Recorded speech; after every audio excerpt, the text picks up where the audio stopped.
I accept. I think you lost your minds and you got way ahead of yourselves. But the consequences of your actions led to you being fired. Yeah. Liz Truss hoping that would save her skin. It didn't. She then had to go too. Humiliation for the pair of you and for the country on the global stage. But again, I come back to one thing. You may not want to apologise, and I'm not after it for me. Look. But I'm not trying to humiliate you. No. You guys, with respect, Kwasi, you guys humiliated yourselves. Well, okay. Right? And that, yeah. But in the process, you also exposed the country to humiliation. It was a very damaging period for Britain in terms of our standing around the world. And more importantly to me, millions of British people already suffering from a pandemic, already suffering a cost of living crisis, already suffering from energy costs going through the roof.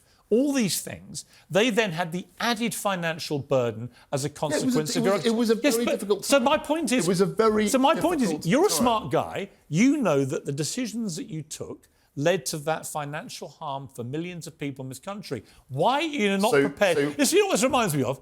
And you're going to laugh, but it reminds me of Frost trying to get that apology out of Nixon for the damage he'd done to the reputation of America.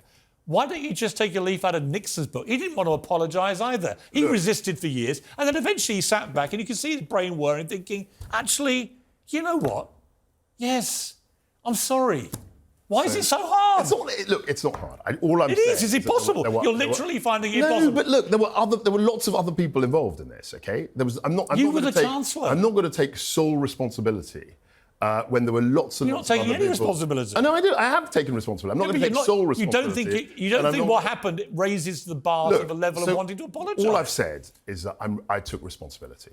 And we should have done things in a more measured and a deliberate way. That would have been. Have you heard the Elton John song "Sorry Seems to Be the Hardest Word"? It's a. You like that song? It's a very good song. You play it a lot? I'm not a big fan of Elton John, but I like that song. You know that song? Yeah, I do know that song. Do those words resonate? No, look, I'm not coming here to relitigate You what happened last spent 10 year. minutes not wanting to apologise.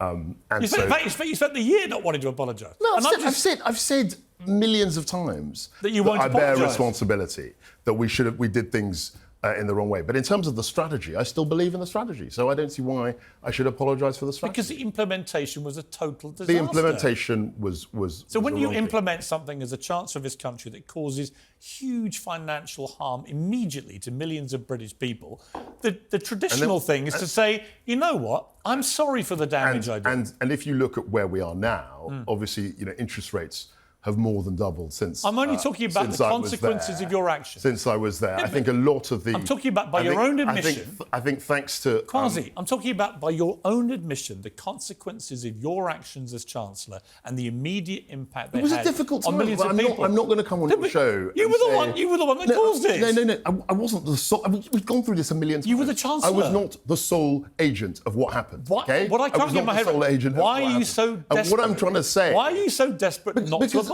Because what will happen is if I say, I'm sorry. well, then Gillian's got to say, everyone's got to apologise for everything. Never mind anybody else. No, that's important. And I just think that it's very easy to get politicians who are ultimately responsible for things to try and say, OK, I'm sorry. When politicians screw up badly and it impacts on millions of people's lives, I think that it is incumbent on them not only to take responsibility, but to apologise. So I've taken responsibility. I accept that the implementation... But you're not sorry? I still think the strategy was the right thing. But you're not sorry for the implementation? And I think we'll come...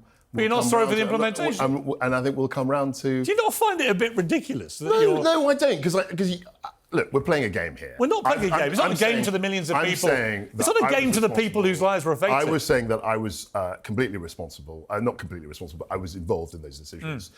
Some of those decisions we should have... But there are people watching this now, honestly, I promise you. I've interviewed many people over the years, thousands. There will be people watching this now going, why doesn't he just say sorry? What's the matter with him? Yeah, I can understand that, but all I want to say is that I don't apologise for the strategy. I think it's the right thing. I think we've got to have a lower perfectly entitled. I think we've got to have a lower tax, more productive, yes, but you can't wealth creating. But you can't have lower taxation without funding it properly. Yeah, I agree with that, and that was why you didn't fund it.